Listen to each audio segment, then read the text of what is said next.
Hello, it's Feathered Lamb. This is my first original illustration of 2023, but it is not the first painting I do as a gift for my grandmother's birthday, though all the ones I've done previously have been traditional acrylic paintings. Because this is a gift, I took a lot of things I know my grandmother likes and spliced them together.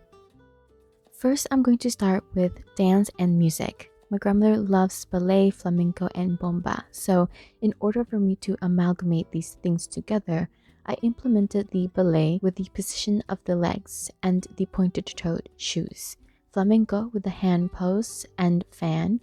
In fact, there is a ballet inspired by an opera named Carmen, and to make it even more meant to be, my grandmother's name is Carmen.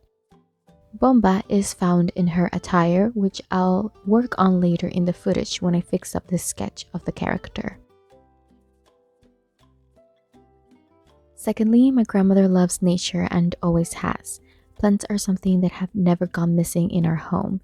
In fact, not too long ago, we brought in 3 more into the apartment. Being that we are from an island, it only made sense to do a rainforest with a nice little river. I actually really enjoyed painting this part.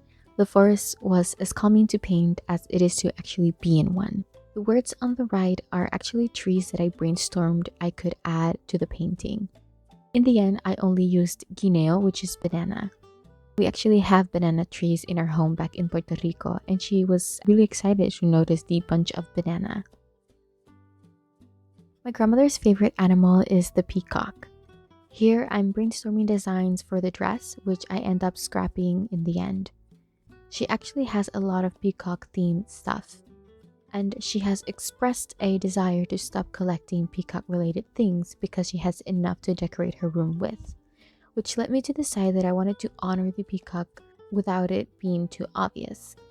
I don't want the artwork to feel like it has one singular theme that can't be mixed and matched if she changes her room aesthetic.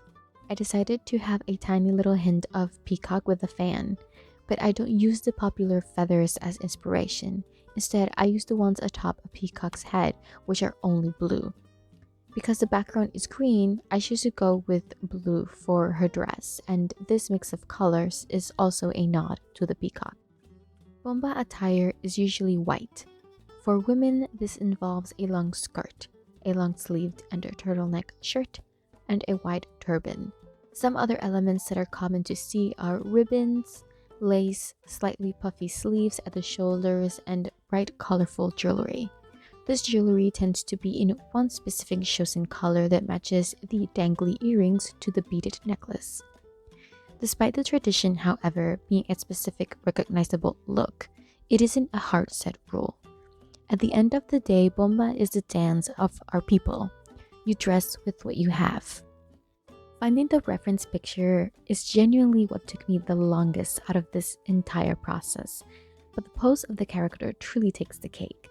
I had something in mind so specific that I wanted to find a reference that matched it perfectly, and I did not let it go for a couple of days. In the end, I used a few and smooshed them together because I knew I was running out of time before her birthday was upon me. I started this painting 4.5 days before her birthday, and in the end, I actually ended up giving her the painting a day after because the little details were taking quite some time. Overall, I'm really proud of this illustration, and the most important thing was that she loved it, and she did. Thank you for tuning in. Click on the white subscribe button down below. You will know when you are subscribed when it turns from white to gray. Have a magical day.